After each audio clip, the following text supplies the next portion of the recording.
cette année au congrès de l'ESMO plusieurs résultats pour l'amélioration de la prise en charge des cancers du poumon, avec dans les différentes situations cliniques de nouvelles études qui montrent la possibilité de nouvelles stratégies et de nouveaux médicaments qui démontrent leur intérêt.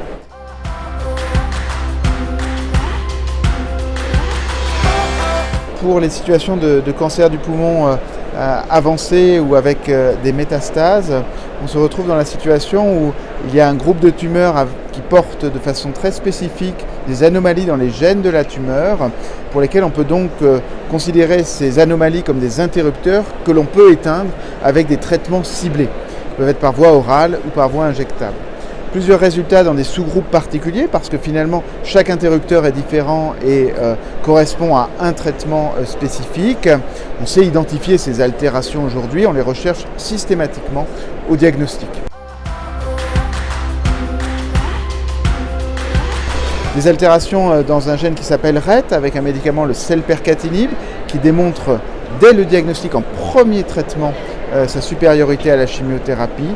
Un deuxième groupe de tumeurs, les EGFR exon 20, même chose, on démontre l'intérêt de l'amivantamab, un anticorps qui cible à la fois le GFR et une autre protéine à la surface des cellules cancéreuses, qui s'associe cette fois à la chimiothérapie et ce dès la première ligne de traitement.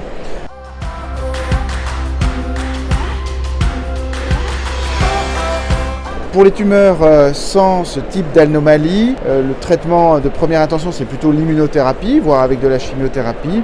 Par contre après, lorsque le traitement perd de son efficacité, on se retrouve dans une situation où c'est une chimiothérapie de type taxotere, qui est docétaxel, qui est effectivement utilisée. On a vu des résultats avec un anticorps conjugué à la chimiothérapie, ces nouveaux médicaments qui apportent la chimiothérapie directement dans la cellule cancéreuse, donc de façon plus ciblée. Le datopotamab deruxtecan montre un bénéfice justement par rapport à cette chimiothérapie historique. Donc c'est un premier pas vers l'utilisation de cette nouvelle classe de médicaments dans les cancers du poumon. En situation de tumeur opérable, le grand message, et on a maintenant 4 essais randomisés qui montrent l'intérêt, avant d'opérer une tumeur opérable, avant d'aller au chirurgien, il faut faire de la chimiothérapie et de l'immunothérapie pour se vacciner soi-même contre les rechutes. Et ça, c'est vraiment un message important. On a des études très reproductives sur le sujet.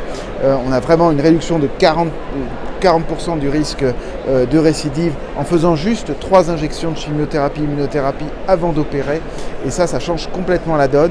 Les études sont très reproductives. Donc aujourd'hui, le message, c'est qu'un chirurgien ne doit pas opérer d'emblée un cancer du poumon. Il faut passer par cette phase de traitement préopératoire. Voilà les éléments qui ont été partagés lors de ce congrès de l'ESMO.